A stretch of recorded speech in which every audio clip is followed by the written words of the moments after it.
Many students would really benefit from taking a few months or a year of experiential learning. Malia Obama is taking a gap year before heading to Harvard. But what exactly is a gap year? What are the benefits and the costs? Is it right for someone in your family? How do you go about finding the right program for you? To find out all about gap years, I spoke with the executive director of the American Gap Association, program providers, gap year consultants, university directors, authors, scholarship providers, and gap year students at the American Gap Association conference. What exactly is a gap year? It's just an incredible life-changing formative experience for me. The American Gap Association defines a gap year as an experiential semester often taken between high school and college, in order to deepen practical, professional, and personal awareness. So a gap year we define as, sort of most headily speaking, there's 5 core objects. One is that self-reflection be a component. Another is that students have some self-governance, so it's like they reap what they sow. Another is that there's some component of mentorship. And then challenging your comfort zone. I always find that students learn the most when they're on the edge of what's comfortable. And then also seeing things from another perspective. Having that cross-cultural literacy is really important. Why take a gap year? The gap years are super important because they are times where kids can decelerate, they can pause, they can reflect on their purpose, and they can end up coming to college and often having a much more meaningful experience. I came in that point in my high school experience where I was not excited about education anymore. I was burnt out. I think we all go through that in our senior year. We're just stressed and we don't want to do anything with education, and that really got me disappointed because I've always been a person that is really interested and eager to learn more. So I decided that it was time for me to do another type of education, and that's when I decided I wanted to do more hands-on education, and that's when I found my program. Burnout is often the reason that students are citing as wanting to take a gap year, but I think there's almost always an undercurrent among all students of curiosity and self-discovery, a desire to see the world and understand who they are and what they're capable of. According to the AGA survey, 92% of students took a gap year to gain experience and personal growth. 85% wanted to travel and see the world, and 81% needed a break. What's so fascinating is this, students may come at the concept of a gap year for a myriad of reasons, and in the end they all end up sharing and reporting this same kind of end result, which is a sense of confidence, a sense of resiliency, ability to navigate the unknown, take calculated risks, a sense of ownership, being more directive in college, choosing the classes they want to be in, being proactive about issues like with a roommate. You can't always necessarily choose who you gap with, and so students are learning skills that will immediately translate into a college environment. Again, accountability, resiliency, and I think 80% of students will attest to the fact that they have a clear sense of what they actually want to study in college after a gap year. Gap year is insurance for college. So you wouldn't go into any other investment in your life, a $100,000 investment, without doing a lot of research and really mitigating all of your risks. And we look at the gap year as a way to mitigate some of these risks that you might be taking by investing in your college education. So the gap year is sort of a way to, as a colleague of mine says, Holly Bull, it's a way to say, nibble around the edges of a career before it's like trying before you buy. When is the best time to take a gap year? Most people take their gap year between their high school and college, and the data really supports that. The transfer rates are much less so, the time to graduation is more propelled, and I think fundamentally students have a much better sense for what they want to do in college. Most students theoretically are going to spend the first year or 2 or sometimes 3 figuring out what they want to do, changing their majors across their courses and trying to figure out what next looks like post-college. Students who are coming in before or taking gap year before they actually go on to college tend to fare better, and I think the fear is that sometimes students won't perform academically at the same level. There's going to be a little academic atrophy, you could say, but the data doesn't support that. How is a gap year different from study abroad? Study abroad fundamentally happens later in an academic process, and so theoretically you're on a study abroad less exploratory and more focused on a particular major. You're studying a specific thing. Gap years tend to be more of a sample, sort of. A lot of times students use them as an opportunity to not only explore careers, but themselves, different perspectives on the world and how to be in the world. Theoretically, by the time a student hits the study abroad level, they hopefully have those things figured out. Do you have to go for a whole year? It's a minimum of 2 months. We sort of think that that's the least amount of time that you can really get out of the experience what we're hoping for, something that's transformational, something that drives some purpose home for the rest of your life. I mean, one of the things I constantly hear from millennials is that they want their work to mean something. They want their life to mean something. What are the benefits of a gap year? I think my gap year kind of helped me deal with uncertainty a little better and kind of go with the flow and kind of crisis manage and say, okay, something is going not according to plan. I'm going to keep myself centered, keep my mind clear, and come up with solutions on how to go about this. So I think that that's what my experiences ultimately taught me is what I'm able to do when I am faced with issues. We live and work in a much more global workforce, a much more just broad society where it's not so much about just what you know, but how you know, and how you apply what you know. And that's where taking gap year really begins to build global perspectives and other non-cognitive skill sets that really help students succeed. My whole life, you're a student, you're a kid, you're told don't speak to strangers, you're told, be quiet, be obedient, do your thing, do your schoolwork. But going abroad taught me, how to engage with different cultures, how to really listen to someone and hear what they're saying and hear their story and not think of it in terms of yourself, but think of it in terms of a context of something you don't understand and kind of just be open-minded and learn to absorb everything. And then I think I came back to the United States being like, I just want to engage and teach and listen to other people and kind of be less of a passive person in life and more of an active kind of grab hold of life kind of person.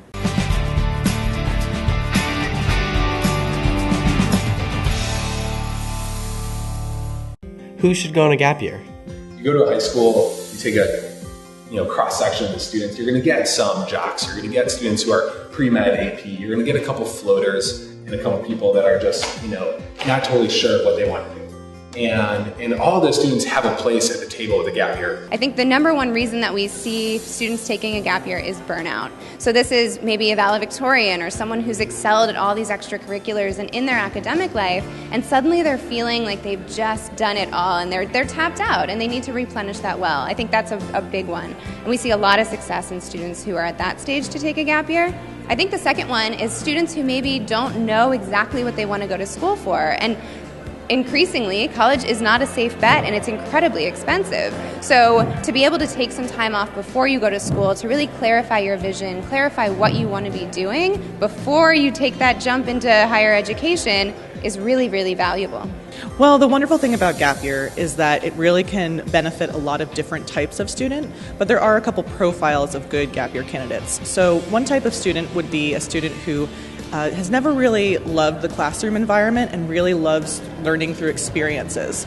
And this person can really benefit from doing experiential learning on their gap year, such as volunteer work or interning, traveling, and those kinds of opportunities really give that kind of student problem-solving tasks, which they like.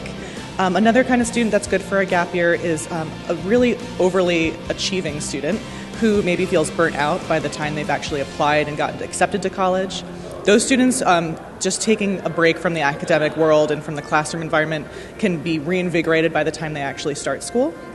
And then there are other students who maybe lack the maturity or the direction to really benefit from college, and those students can engage in a wide variety of activities that will benefit them, give them some more insights as to what they're good at and what they like doing, and that will make their college experience that much more beneficial for them. So I believe that everyone can benefit and do great on a gap year as long as they start asking the fundamental questions of why is it I want to take it, what do I hope to get out of it, and what are some of the pieces I'm going to need to be successful in it.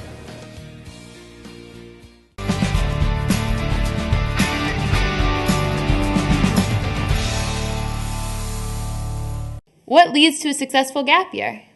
Being deliberate and having a plan is essential to having a meaningful gap experience. You do not want to start your gap year not knowing what you want to do or not having a budget for it. So really, laying the groundwork your junior or senior year of high school is really important. And one of the ways you can do that is through looking at the American Gap Association website for some initial information. That's americangap.org. And you can also attend a regional gap year fair, which is run by USA Gap Year Fairs. And that's basically a college fair for gap year opportunities. So it's really exciting. And there's usually an overview speaker at the beginning of those fairs to give more information about how to, what is a gap year and what are the kinds of opportunities out there. So those kinds of research and options at the beginning of the planning stages are really good. Setting some 2 or 3 personal goals that a student can aim towards is a good way to start the planning, because then you're at least honing in a little bit. So if a student, for instance, has studied for 2 years of French and they want to expand on that learning experience, that will give them some direction about, okay, I should look for French immersion programs or maybe go to a francophone country that I haven't been to yet. And that's a really nice way of starting it off. Or they can, based on an activity they've never had experience in and they want to experience. So that's another good way. First of all, the clarity about what you want to try to accomplish from a goal standpoint, and then choosing the right program or series of experiences, I would say. Not so much, sometimes that's a program, sometimes it's coming up with your own experience. Like we had one student who took a semester to work and then took a semester hiking the Appalachian Trail. I think it's a matter of what the student chooses to do and being committed to it. And then being willing to change your mind and say, well, I thought I wanted to do this, and change is not a bad thing, particularly when you're growing, because you might think one thing in the fall and by the springtime you're ready to do something else. So I think it's an opportunity for students to be invested in what they're doing, and I think that's what makes the difference. And I think the gap year programs, really aligning with your interest as a student and making sure you're finding something that's energetically lighting you up, and you're not just doing it because you should be doing it or for a college resume builder. I think that is really the most important. And then spending some time really coming up with a list of things that you want to achieve. And whether that is a language immersion, maybe you want to get better at communication, maybe you want to work on teamwork, all of these types of things, the deeper and more introspective you can get before the gap year, the better that your outcome will be. Making sure that you understand who you're going to be working with on a day-to-day basis, are those people who are going to help you achieve the goals that you've set out, and then really using this time to explore. This is the one time that you don't have to be doing extracurriculars for a resume builder. You can really get into something that you might not have to do in your real life, but you at least explored it and got it out of your system in a way, or realize that it's something you want to dig into more deeply. Any young adult, know where your embassies are, know what your technology systems are, know what cellular towers exist or don't exist, because if you're used to being connected, some countries you're going to go to, some trips you're going to have a lack of that, and you need to be okay with that. Well, I think that the mental preparation of gap time is hugely essential to having that successful transformative experience that we all want for our students. And I think that part of that is thinking about what the challenges are going to be on this gap time. It never goes exactly as you think, and that's actually a really good thing, because working through any challenges that emerge really teaches a student a lot about life and how life is a little bit of a rocky road, and that's okay, and it makes them more resilient and gritty, and those kinds of soft skills that you have carry through the rest of your life. This mom needs help. What do you need help with? Have an idea for a show? Want an expert to help you? Contact This Mom Needs Help.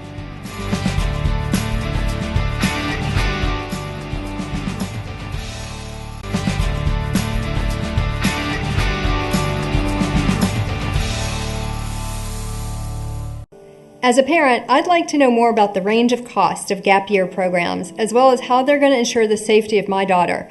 And I think the important thing to think about in terms of safety is really knowing the right questions to ask to vet a program. The American Gap Association has done a really good job with some of their accredited programs. That application and standards procedure is really, really rigorous. So starting there is a great place to start. It's not the only place to find good programs. So in the book, we actually have a list of questions that go through how to ask questions about safety protocols. What do the admissions process look like? Generally, a good program will be able to share their safety protocols with you. So if you ask, do you have a safety protocol in place, and can I see it? And if a program is saying no to either of those questions, that's generally a pretty big red flag. The most important thing I can say to a parent is be frank with your young adult son or daughter about what level of participation you as a parent need to have. Do you need to look at webinars? Do you need to follow on a globally itinerary? Do you want to call once every 3 to 4 weeks? Does the program even allow that because of location? This is the time for a young adult and their parent to both verbalize what their needs are. And they may not be able to meet all those needs on the student's role part or the parent's part, but it's time to start talking about that in an adult-to-adult way, because this is the beginning of healthy individuation and separation. And a student might say, I really like this trip, but it would freak my dad out. So maybe I need to respect that because they're helping to fund me. Those are the conversations that need to be held. How would I convince my parents that a gap year is right for me? One is I really encourage students to really, again, start answering questions for themselves, so that when they're ready to make that pitch to their parents, they can say, I've really thought about this. So the personal side of things. I don't feel ready for school. I'd like to develop fluency in this language. I want to develop my interest in the arts, to really outline why it is they want to take a gap year and the kinds of things they might want to do. The second really important direction to go in is to understand some of the amazing data that's now coming out in support of a successful gap year, so families can really very early on assuage their concerns about how the gap year may interfere with the college track, which is one of the number one concerns, which there's absolutely zero evidence to support will happen. I sat my mom down and said, this is what we're doing, and she was like very supportive, hesitant at first because she comes from a family where you go to college and that's what is done. No, but she's just very open-minded and has always been very supportive of me and knows that I do my best when I'm engaged and when I'm happy and passionate about something. And I think I sat down with her and I said, Mom, this is something that I am, is very important to me and is something that I think will make me a better human being. And she was like, if that's for you, if this is, for you, I hear what you're saying, and I want to support you in doing that. And I think that was super helpful. I think particularly if the student comes to you as a parent, as Adam did, and said they are interested, I think it's really key to have those conversations about why and what the student's trying to achieve in that year's time. So that's I think, a great opportunity for parents to begin to see their child as an emerging adult and begin to treat them like an adult and really begin to respect what they want to achieve, and then stay in touch and be, as we say, supportive during that year. We have a lot of parents say, when do I get to take my gap year?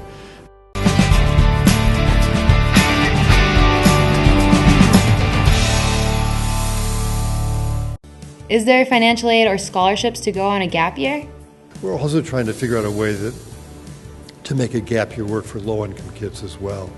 Florida State University is offering up scholarships for low-income students to subsidize a gap year. Ohio USA is currently offering the Explore the World Travel Scholarship, which offers $2,000 to students who are pursuing travel internationally with an education or service component. The three selection criteria in a nutshell are, demonstrating the importance of your volunteer and service component, your education or service component, the impact on you and the place you're visiting, demonstrating financial need, and traveling outside of the country. www.hiusa.org. Essentially, if you're looking at some of these 24-hour, 7-day-a-week supervised programs, you can run anywhere from $30,000 all the way up to $50,000 in some of the most expensive ones.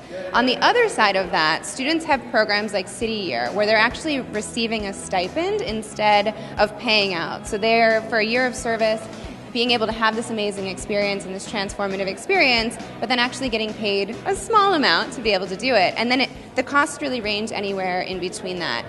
And I think domestically we do see that it is a slightly lower cost and slightly lower price point. So I think it is all about the goals of the student. So if a student is really interested in language immersion, obviously maybe staying domestic isn't the best. But if they're interested in really getting some work experience and possibly interning, a domestic experience could be better than international. When I found out about the gap year scholarship, I didn't really know what a gap year was at the time, but I thought this sounds cool and, maybe something that I might be interested in.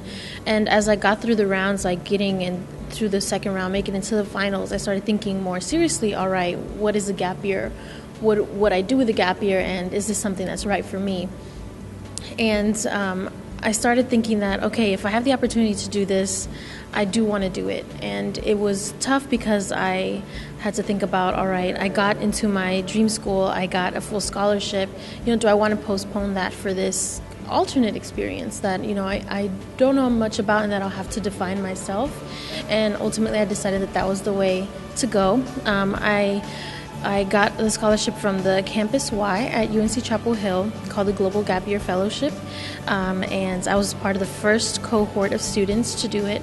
And so I had a very independent gap year. These days, crowdfunding is such an important piece of any type of fundraising. So going onto a site like Kickstarter or Indiegogo, and students really know about these already. So it's activating their social networks, and people are very excited about the opportunity to help out. There's aunts and uncles and all these people who wish they could take a gap year. So when a student puts in a little bit of time and effort to really activate those types of people, they're excited to contribute.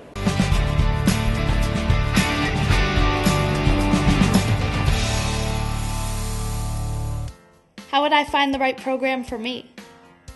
Truthfully, if you Google gap year, you get something like 50 million. I know, where do you even start, right?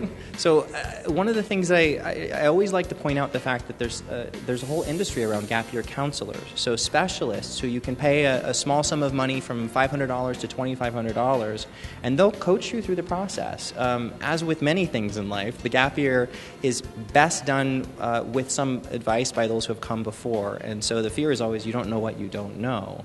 So that would be one piece, is talking to a gap year consultant, and you can find them online on our website. A few other things that you might do in terms of planning a good gap year. I always like to encourage that the student lead the way. If the parents, as much as parents might want to sort of go on the gap year themselves, and how often I hear from parents, where was this when I was in college? There's a time for that, but this is your student's time. One program that's a good fit for one student is not always the right fit for another. So working with anybody, an older sibling, your high school counselor, or a gap year counselor, to really understand what's out there. There are, beyond that, loads of resources online that students are starting to access, like the USA Gap Year Fair's website, the American Gap Association website, Teen Life here in Boston. I actually found it on stumbleupon.com, so it was fully by chance. But yeah, I had found it, looked into it a little bit, been like, this seems cool, and then reached out to one of their alumni for kind of an interview purpose / information gathering session, and she was the coolest person I've ever met, and it was just like, this is an amazing program and an amazing opportunity and something I would encourage you to try. And I was like, I think this is for me. So one of the programs that was just recently accredited by us, Ridge Mountain Academy is what they're called. They have a phenomenal program that's out in Montana, Whitefish, Montana, and it's almost all outdoors orienting, where they take a lot of pain to make sure that students are not only safe, but that they're really reflecting quite significantly on what their career, their future ambitions might be. So that's very sort of outdoor, sports-centered, and self-awareness centered. There's another organization called Om Prakash, and they have a phenomenal program where they partner you as an individual with a host organization, typically in the developing world, and then they institute a base-level curricula that's done online with a mentor here in the States. And what's nice about that one is the variety of options that are in front of a student are so profound. You could have a student who's in Singapore, you could have a student in Argentina, you could have a student who's in the Himalayas, really engaged in the local culture and feeling like they're there for enough time to have their time there matter. Programs like ours, Carpe Diem Education, all of our students are able to receive a full semester of college credit through Portland State University. And while I'm a huge advocate for the benefits of a gap year, just by virtue of what it does and what student experiences, it's also really great to have that tangible value for money, such as a full semester of college credit on top of the intangible benefits of the experience itself. We have a model that's really based on travel and on service and an immersion. And what we found is the students developmentally, they're 18, 19 years old. It's so easy for it to find complacency. We all get so accustomed to what we do so quickly. And with Carpe Diem, by keeping the students traveling every 10 days, every 2 weeks, we're constantly keeping them on the growth edge, on the learning curve, where before they would get complacent, we're constantly engaging new activities, new communities, new cultures, which really keeps that spirit of learning, that spirit of growth alive with our students. And that's something that we really consciously create in our itineraries. I think beginning with a program that's very well designed, the accreditation process at AGA vets gap year service providers so that parents and students, when they're choosing, can know that they meet a certain standard ethically and educationally and otherwise. So choosing a really well-designed program is going to increase your odds of it being a successful year. And then also careful matching of the student to the program. Just because it's a great program doesn't mean it's necessarily a great fit for your student. So spending the time to really know what it is that you want to get out of your gap year and doing that front-end work just within your family with an educational consultant perhaps increases the odds of it going well. So the Travel Access Project is an open source curriculum idea, and what we're trying to do is create kind of like the Khan Academy or Wikipedia of international experiential education. If you have a young person who is considering taking a gap year, there are a couple of things that you could do. One would be to use what's available through the Travel Access Project to help them to plan an independent gap year, but not as a year off so much as a year on. So we encourage people to do a structured program first through one of our partner organizations and then go on and do something more independent afterwards. And the Travel Access Project is great for that because it takes the skills that they have learned in a packaged program and allows them to build something new and exciting forward for their independent section of their gap year. When I came back, I had more to talk about. My stories weren't just, these are the AP classes I took. My stories were, I watched a volcano erupt. My stories were, I ate a guinea pig. It was like crazy stuff, but it was a point of connection. It was something for people to talk to me about. It was something for me to share with other people. I was more outgoing. I joined an improv comedy group. Like, it was just, I felt like I could do anything. I felt like I was height of my intelligence, height of my experience, and I was just ready to kind of take on the world and take on college.